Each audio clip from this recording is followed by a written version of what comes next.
नहीं, आरक्षण सीधा कोई मुद्दा नहीं है बिहार में, लेकिन जातीय जनगणना और ये पूरा जो नैरेटिव चला है कास्ट सेंट्रिक, हाँ। उसका तो असर है बिहार के चुनाव में, इसको नकारा नहीं जा सकता है। लेकिन जैसा कि आप देखें कि पिछले 2019 का जो चुनाव है, उसमें बीजेपी को बिहार में कई एक क्षेत्र कॉन्स्टिट्यूएंसी में काफी बढ़त मिली थी। 50% से ऊपर वोट्स, जो अभी जो मेरे ख्याल से कल जो चुनाव होने जा रहे हैं, इसके आंकड़े देखेंगे तो ये 55% 2014 में थे और 57% इस बार के लास्ट 2019 वाले चुनाव में या वोट शिफ्ट हुआ था बीजेपी के फेवर में, फिर मतलब वोट परसेंटेज था बीजेपी का, सॉरी। तो ये आप कह सकते हैं कि ये जो बीजेपी की बिहार के इस इलाके में जो इनकी मजबूती थी, ये मजबूती आई बीजेपी को ईबीसी और दलित वोटरों के कारण ही, क्योंकि पुराना वोटर तो उनके साथ इंटैक्ट था ही, लेकिन ये एक बड़ा जो उनका शिफ्ट हुआ पिछले 2 चुनाव में, वो बिहार में ईबीसी जातियों का, उसमें नीतीश जी की पार्टी का भी थोड़ा बहुत रोल रहा है, और इत्तेफाक से इस बार नीतीश कुमार की पार्टी बीजेपी के साथ है। तो ईबीसी वोटर्स जो है बिहार में, वो मेरे ख्याल से लगता है उनके टूटने की संभावना बहुत ज्यादा नहीं है। कुछ इलाकों में वो वोट टूट रहा भी है, लेकिन लार्जली ईबीसी का वोट बीजेपी के फेवर में ही जा रहा है बिहार में, मतलब वो उनका एक सॉलिड वोट बिहार में बना हुआ है। मेजर जो बिहार में शिफ्ट कहीं नजर आ रहा है वोट में, वो आ रहा है कि जो ओबीसी का ब्लॉक बीजेपी ने अपने आप को कंसोलिडेट करने के लिए बिहार में स्ट्रेटेजी के तहत उस तरह की लीडरशिप को प्रोजेक्ट किया था। चल हो जा शुरू।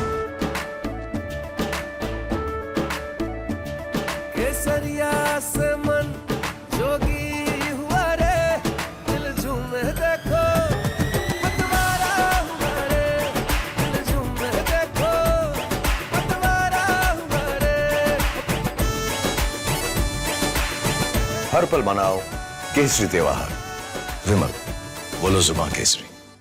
कि कुशवाहा लीडरशिप के अंडर में बिहार बीजेपी ने चलेगी, वो मेरे ख्याल से क्रैक होता हुआ नजर आ रहा है कई एक क्षेत्रों में, जहां कुशवाहा वोटर्स जो है वो टैक्टिकल वोटिंग कर रहे हैं अपने चॉइस के हिसाब से।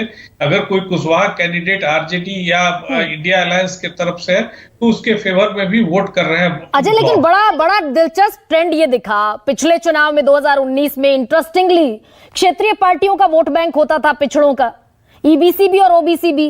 43% क्षेत्रीय पार्टियों का वोट बैंक था इन पिछड़े वोटर्स का 2014 में। 19 में घटकर आधा रह गया, 27%, और सारा का सारा शिफ्ट हो गया बीजेपी के पास। तो ये जो क्षेत्रीय दलों के वोट बैंक में डिक्लाइन हुआ, पिछड़े जो माने जाते हैं हार्डकोर वोटर हैं क्षेत्रीय पार्टियों के, चाहे वो आरजेडी हो बिहार में, उत्तर प्रदेश में अखिलेश यादव हो, वो छिटक गए क्षेत्रीय पार्टियों से, वापस जाते हुए दिख रहे हैं क्या? नहीं, थोड़ा बहुत तो बीजेपी से वो वोट छिटक रहा है, लेकिन बीजेपी के फेवर में मैंने जैसे पहले कहा कि ईबीसी वोटर का जो एक बड़ा ब्लॉक है, वो बीजेपी के साथ बड़ा कंसोलिडेटेड रूप से कनेक्टेड है। इस बार के चुनाव में भी ये क्लियरली विजिबल हो रहा है बहुत सारे इलाके में, और उनका परसेंटेज बिहार में 36% से ज्यादा है। ये सबसे बड़ी बात है। एब्सोल्युटली, हाँ, वो ईबीसी वोटर्स जिनको हम लोग साइलेंट वोटर्स की तरह पहले ट्रीट करते थे, वो वोटर्स चुनाव में मैटर कर रहा है बिहार जैसे स्टेट में।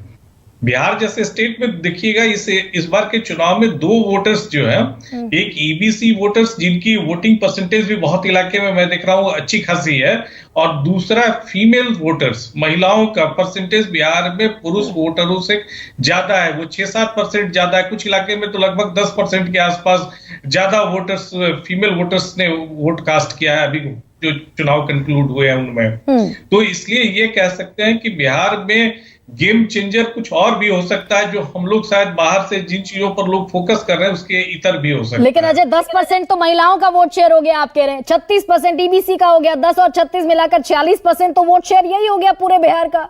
नहीं, ये पूरा इंटैक्ट आप एनडीए के फेवर में थोड़ी ही कह सकते हैं। ये पहली बात ये, और ये मैं थोड़ा करेक्ट कर दूं, ये फीमेल्स के वोटर्स का में इजाफा हुआ है मेल वोटर्स के बनिस्बत। वो 9% के आसपास या शायद 6.5 या 7% है।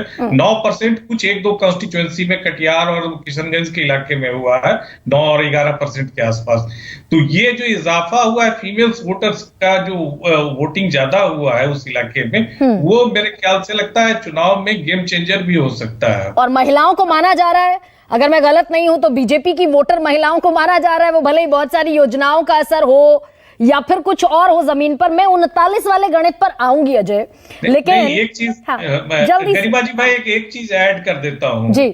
महिलाओं का बिहार में जो है वो बीजेपी का कोर वोटर से ज्यादा वो नीतीश जी के कोर वोटर की तरह देखा जाता रहा है पिछले चुनाव में। उनके कई प्रोग्राम्स चले हैं। हाँ। वो इसलिए इस बार नीतीश कुमार भी मेरे ख्याल से लगता है अपने कैंपेन के लास्ट फेज में वो जीविका दीदी की बात कहिए अपनी चुनाव सभाओं में उठा रहे हैं। लेकिन एनडीए में मान लीजिए ना, नीतीश है तो एनडीए का हिस्सा, जी जी, इंडिया का होते होते एनडीए के हो गए बेचारे। लेकिन अनुराग त्रिपाठी, महाराष्ट्र की 13 सीटें हैं इस चरण में और महाराष्ट्र मुकम्मल हो जाएगा, 48 सीटें लॉक हो जाएंगी।